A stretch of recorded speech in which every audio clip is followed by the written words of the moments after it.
Je participe à un dîner pour le cancer, tu sais. Donc, faut donner de l'argent. Et je dis cette phrase, les grands professeurs qui sont là, et je dis, pour inciter les gens à donner de l'argent, sur des tables de gens assez fortunés qui payent 10 000 euros la table, et on leur met une vedette à leur table. Donc je leur parle d'argent, donne le micro, et je dis, l'argent a ceci de comparable au fumier, que si on le laisse en tas, il pollue l'air.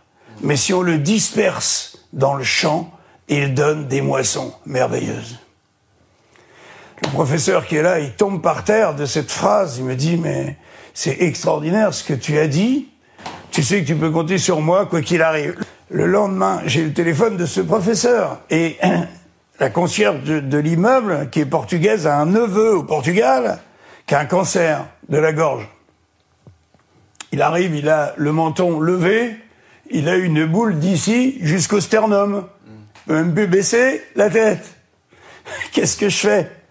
La veille, j'ai la phrase de David qui me dit, quand tu veux, tu m'appelles. Ben, je dis, je t'appelle, parce qu'il y a un gars qui arrive là, chez moi, et tout, mais il me dit, les soins, ça sera pas en dessous de 300 000 balles.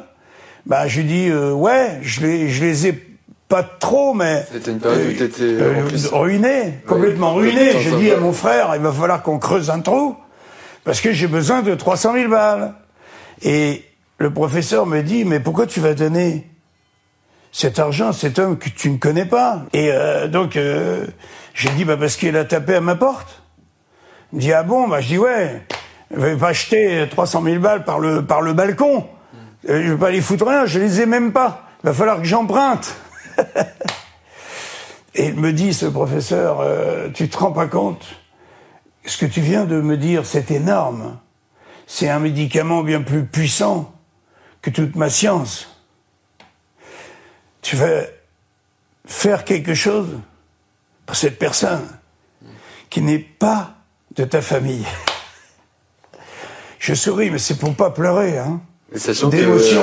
Le diagnostic était réservé même en cas d'intervention. Il dit, pour avoir avec l'Europe, il pouvait bénéficier du traitement, mais il aurait eu l'autorisation dans 1 an. C'est-à-dire, il serait mort depuis 6 mois. Et je lui dis, comment tu t'appelles? Il me dit, je m'appelle Juan de Deus, Jean de Dieu. Tu le crois? Il rentre chez lui, 3 mois après, le traitement est mis en route, et 3 mois après, je vais essayer de pas pleurer, il nous appelle, il dit, j'ai une rémission de mon cancer.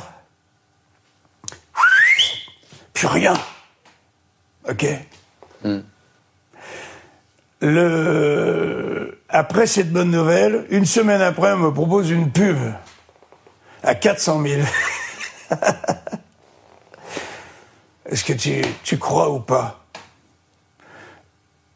Ça m'est rendu. Toutes mes actions me sont rendues à chaque fois. Je suis riche de ce que je donne. Voilà. Tu vois ce que je veux dire? Enfin, je pense et je vis comme ça. Donc, tu penses bien que je suis attentif. Je guette, je sais que derrière chaque chaise, derrière chaque buisson, dans ton cœur, il y a Dieu. Donc je fais attention.